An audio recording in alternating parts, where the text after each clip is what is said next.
Takže jsou věci, které dělám ne, že bych chtěl to někomu nabízet nebo jo, prostě prodávat nebo něco, ale pro potěšení si sám vyrobit. Jo. Chuť si všecko zkusit udělat. Zkusit to vyrobit sám, jo, tak, jak to dělali dřív ti naši předci. Od nábytku, od postelí, od chalupy, náčiní, nářadí do kuchyně a do toho hospodářství všechno vlastně bylo dřevěné a všechno si ty lidi dělali sami. Ta chalupa, já nevím, je přes 200 let stará a vlastně to ukazuje částečně ten život, jak to na těch vesnicích vypadalo. V těch chalupách se žilo tak, že se všechno vyrábělo doma. Převážně ze dřeva, protože to je materiál, který prostě byl doma. Že jo. Máme tady svoje království, my tomu říkáme císařství, nebo kamarádi tady z radiostanice, to hrabství teda. No a jedem, přijdeš do kroku a si vyděláme. No tak takhle. Jedna louč tak 6-7 minut svítí, jo? Tak jak si tehdy, když stavěli tuhle chalupu, tak určitě se svítilo jenom těma loučema.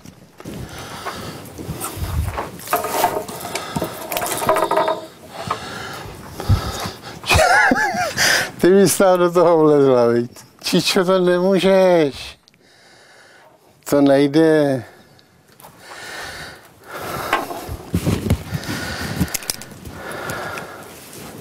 To se nese z generace na generaci. To můj tatínek dělal košťátka. Někteří hospodáři, kteří vlastně zdroj příjmu, jo, že se na to specializovali a celou zimu třeba dělali košťata doma, jo. Protože jiná práce vlastně v zimě nebyla, než nakrmit dobytek a pak vždycky nějaká činnost. Takže tady třeba na Lomech, to je tady 2 kilometry, byl to manželky strejda, tak ten jich vyráběl stovky za zimu.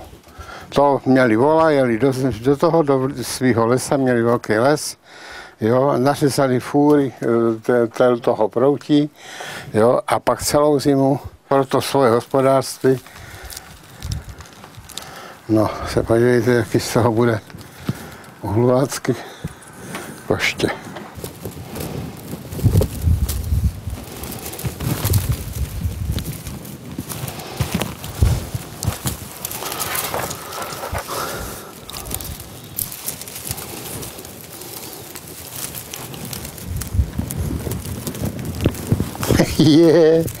Je to možný,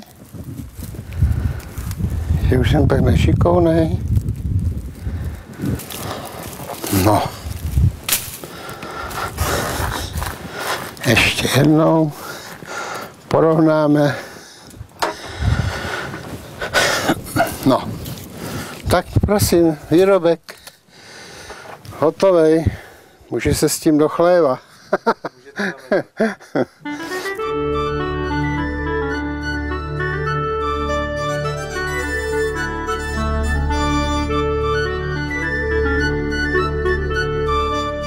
Ta osnova, jo, se v závěru musí potom vytvarovat, zohnout a vyrobit prostě tu obrubu. A když už jsou potom starší ty proutí, tohle všechno jde vyrobit, to všechno jde uplíst. To tady většinou ty zemědělci kolem jako chodí pro koše, protože že to už jsou na ty polínka nebo na ještě větší koše dělám.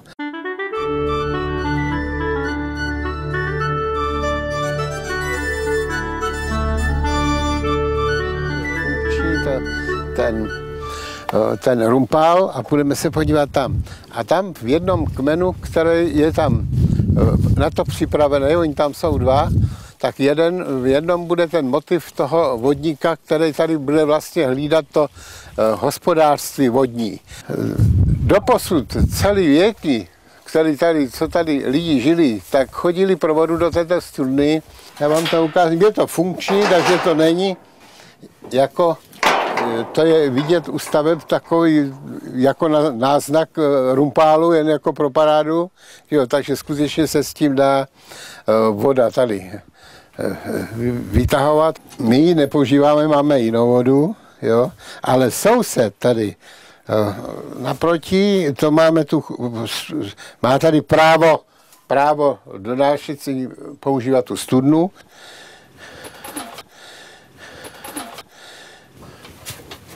No, tak ten sem chodí a už se naučil to dělat rumpálem, takže ten ještě nedávno tady vytahoval tím hákem tu vodu v té konvi. Tak vidíte to.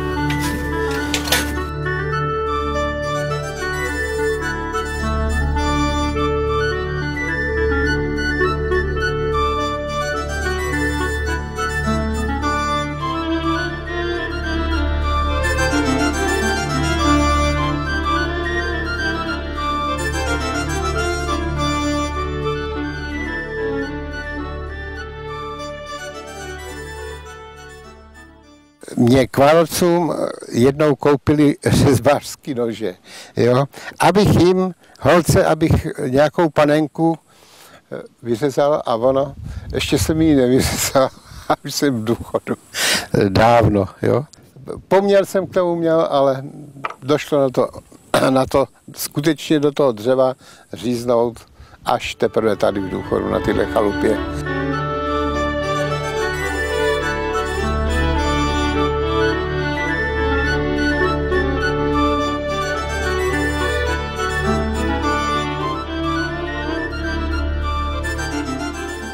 Narodil jsem se v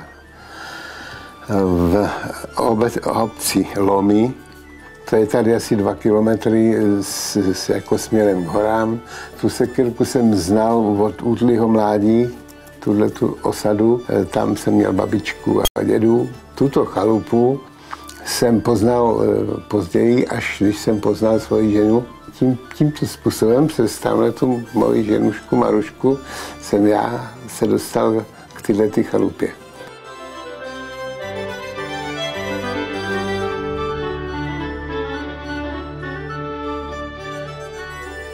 Matyjoliho herbář, jo. Je to teda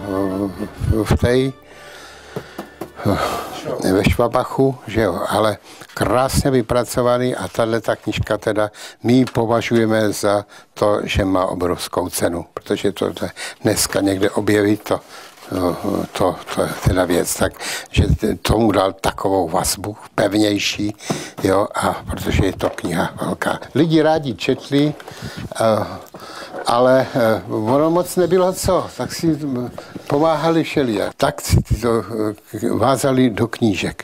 Ta kniha neustále přidává a ukrajuje. Ty časopisy se vlastně v takovémhle přípravku musí sešít do sebe. Úplně poslední operace, kterých tam je asi 14 takových činností, je na tom hodně práce. Jo? A poslední je, když se přilepí desky, jo? Tak tady je taková škvírka, spárka nechaná a do toho se dají do tyhle špejly a v tom lise to uschne. Jo? Potom ten hřbet a tím, vidíte to, v tom jsou takový pěkný žlábky zůstanou, kde to je vlastně jako ten pant.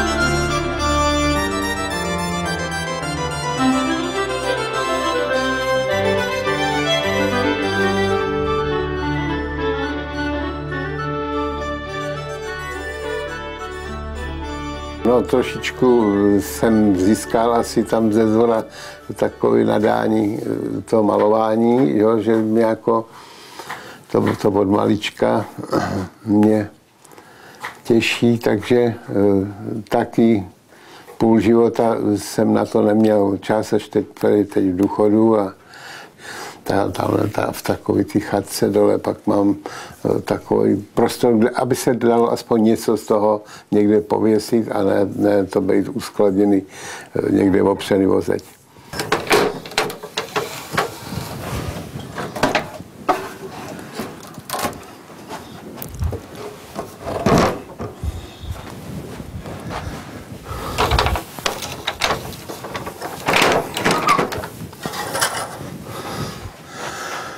Tak vítáme vás u nás. Ne v ateliéru, to se nedá říct. Není to kam pověsit, jo, aby to zároveň sloužilo, ne to, aby to bylo všechno opřené jenom někde jako o zeď. To jsem se už 2 roky před důchodem těšil, až přijdu na sekírku a budu moct jít štafle a chodit ještě s jednou vnučkou, která taky má takový dárek. Takže to je ta moje tvorba. Tohle je taky tady ze sekírky přímo z takového toho potůčku tam. No, myslím si, že to skončíme. Uděláme ten závěrečný akt, i když je možný, že stejně ještě pořádně to tak nějak nesedí, že ještě se třeba k tomu někdy vrátím, ale to nic. Poslední sáhnutí štětcem je vlastně podpis. Jo.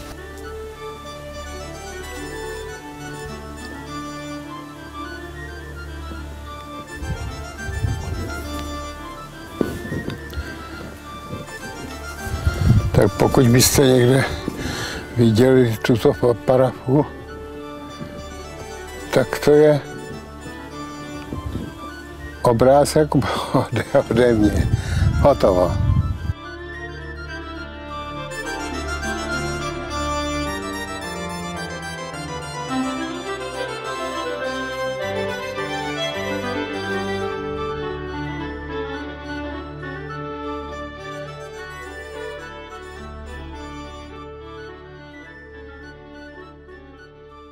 Nejsem řezbář, nejsem malíř, nejsem vlastně nic, protože jsem měl řemeslo černý úplně jiný a teprve teď jsem se dostal k takovým těm touhám a snům tady v důchodu.